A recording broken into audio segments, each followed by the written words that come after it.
Property 6. If a constant multiple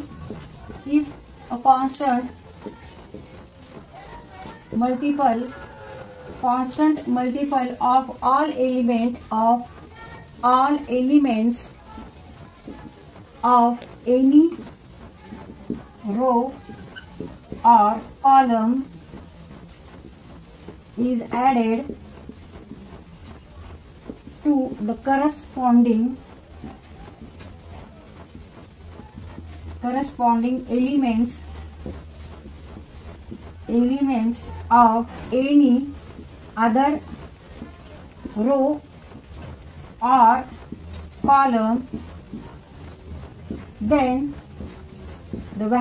elements of any other row or column, then the value of new determinant so obtained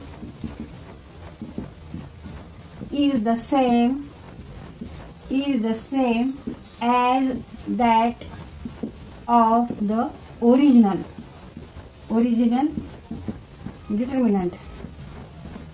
determinant. पण आता ही property वाचू. If a constant multiple of all elements of any row or column is added to the corresponding elements of any other row or column, then the value of the new determinant so obtained is the same as that the original determinant. समजा एका determinant मध्ये आपण एका रोला multiply रोला किंवा कॉलमला त्याच्या इच एलिमेंटला प्रत्येक एलिमेंटला आपण कॉन्स्टंट नी मल्टिप्लाय केलं आणि नंतर आपण काय केलं एनी अदर रो घेऊन किंवा कॉलम घेऊन जर कॉलमला आपण मल्टिप्लाय केलं एखाद्या तर दुसरा कॉलम घेऊन त्या कॉलमच्या प्रत्येक एलिमेंट मध्ये आपण काय करणार आहे ह्याला ज्याला मल्टिप्लाय केलं तो एलिमेंट करस्पॉन्डिंग जे एलिमेंट्स आहेत ते ऍड करणार आहे आणि मग जो ओरिजिनल डिटर्मिनंट आहे त्याची व्हॅल्यू आणि आपण नंतर ऑपरेशन करून जो डिटर्मिनंट तयार केलाय त्याची व्हॅल्यू ही कशी असणार आहे सेम असणार आहे व्हॅल्यू सेम असणार आहे value of the new determinant same as that of the original determinant. आता इथे बघा आपण ऑपरेशन कसं करणार आहे. आता हे रोच्या बाबतीत केले I for row number and J for another row number.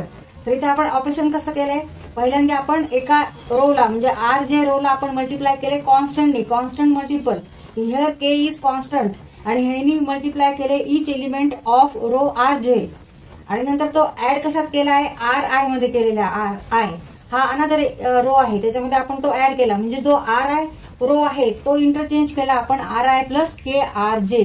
आता ह्या डिटर्मिनंटची व्हॅल्यू ह्या ओरिजिनल डिटर्मिनंटची व्हॅल्यू ही कशी असणार आहे सेम असणार आहे does not change the value of the determinant. जरी आपण असं ह्या पद्धतीने ऑपरेशन केलं त्या डिटर्मिनंटवर तरी सुद्धा त्याची व्हॅल्यू त्याची किंमत ओरिजिनल डिटर्मिनंट एवढीच असणार आहे.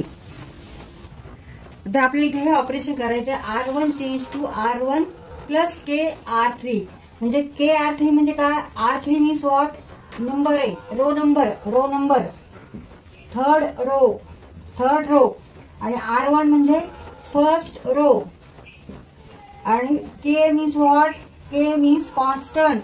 इथे आपण कोणताही नंबर घेऊ शकतो इथे आपण K घेतलेला आहे K is here constant. R1 means first row मधले elements R1 represent first row here R3 represent third row and K represent constant. आता आपल्याला हे ऑपरेशन करायचं आहे म्हणजे R1 change to R1 plus KR3 हे आपल्याला इथे ऑपरेशन करायचं म्हणजे ह्यावेळेस आपल्याला काय करावं लागेल आता आधी की थर्ड रो जो आहे त्याच्या प्रत्येक एलिमेंटला आपल्याला K नी काय करायचंय मल्टिप्लाय करायचे. आता इथे थर्ड रो कोणता आहे थर्ड रो हा आहे थर्ड रो मधले एलिमेंट्स कोणते आहेत तर A3 B3 C3 ह्याला K नी मल्टिप्लाय केल्यावर काय येणार आहे KA3 KB3 आणि KC3 हे एलिमेंट्स येणार आहेत.